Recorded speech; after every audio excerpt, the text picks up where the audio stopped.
Je peux vous répéter si vous le souhaitez sur tous les tons, je n'ai jamais abusé de personne. Et évidemment pas d'une femme. L'affaire du viol dont l'accuse Sophie Spatz-Patterson. Le juge a donc rendu une ordonnance de non-lieu le 8 juillet dernier. La femme qui accuse le ministre de viol en 2009 fait appel du non-lieu rendu par la justice vendredi dernier. La parole de Sophie Patterson-Spatz n'a pas été suffisamment prise au sérieux. C'est en tout cas ce qu'affirme son avocate dans un communiqué. Entre préjugés sexistes et culture du viol, l'enquête ouverte contre Gérald Darmanin aurait été menée totalement en faveur d'un ministre toujours en exercice. Mais les victimes, elles portent plainte et elles prennent des murs, elles prennent des portes de procédure parce que notre droit est archaïque. La France est en train d'infliger à Madame Patterson quelque chose de très difficile. Vendredi 8 juillet, la juge Mylène Huguet a délivré une ordonnance de non-lieu en faveur du ministre de l'Intérieur dans l'affaire de la plainte pour viol qui le vise depuis 2017. Les faits se sont déroulés en mars 2009. Gérald Darmanin est alors chargé de mission pour les affaires juridiques à l'UMP.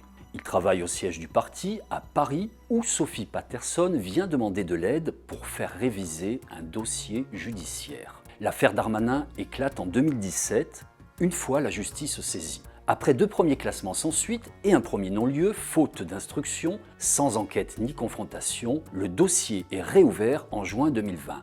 Il est confié à une juge d'instruction. En janvier dernier, la procureure de la République de Paris rend un réquisitoire demandant un non-lieu. La magistrate, vice-présidente chargée de l'instruction au tribunal judiciaire de Paris, a donc suivi l'avis du parquet. Dans la foulée de l'ordonnance de non-lieu, les avocats du ministre se sont félicités dans la presse de la fin de l'histoire, annonçant par ailleurs le dépôt d'une plainte pour dénonciation calomnieuse. En 2017, Gérald Darmanin avait déjà engagé une même action, avant de retirer sa plainte. Maître Élodie Tuaillon-Hibon, conseil de Sophie Patterson, s'exprime en exclusivité devant la caméra de Blast. Elle a des annonces à faire sur une affaire qui n'est pas finie. Nous attendions cette ordonnance de non-lieu dans la mesure où nous avons bien vu comment les demandes et les droits de Mme Patterson n'ont pas été pleinement respectés dans cette procédure qui nous a semblé d'emblée assez partiale et qui souffre de toute manière des mêmes travers dont souffrent toutes les procédures de violences sexuelles en France, ou en tout cas la plupart d'entre elles, c'est-à-dire des préjugés sexistes et des biais de confirmation de la part des services chargés de l'enquête et de la part de nombreux magistrats. Et nous n'avons pas malheureusement échappé à cette règle. Ajoutons à cela qu'en face, il y a donc un poids lourd du gouvernement, ce qui, nous en sommes absolument convaincus, a pesé fortement dans cette procédure. Nous avons compris aujourd'hui que la France ne rendra pas justice, ne permettra pas en tout cas à Sophie Patterson d'avoir une enquête effective, de voir ses droits procéduraux parfaitement respectés en tant que plaignante de violences sexuelles pour l'heure. Donc notre voix, c'est la voix de la Cour européenne des droits de l'homme. Et donc nous ferons bien sûr tout ce qu'il faut pour cela. Et d'ailleurs, Sophie Patterson nous a mandaté ce jour pour faire appel de cette ordonnance de non-lieu.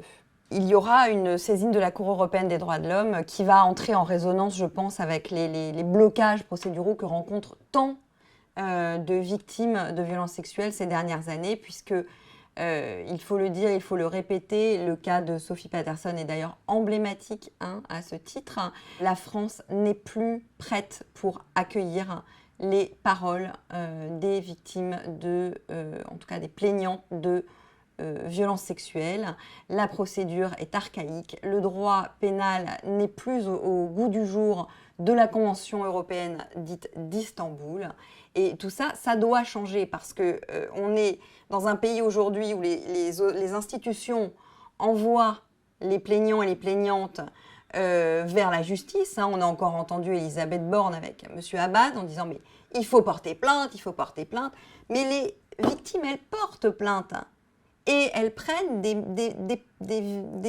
murs, elles prennent des portes de procédure parce que notre droit est archaïque et que c'est un droit qui est rempli de préjugés misogynes, de préjugés sexistes, dont les juges n'ont même pas conscience.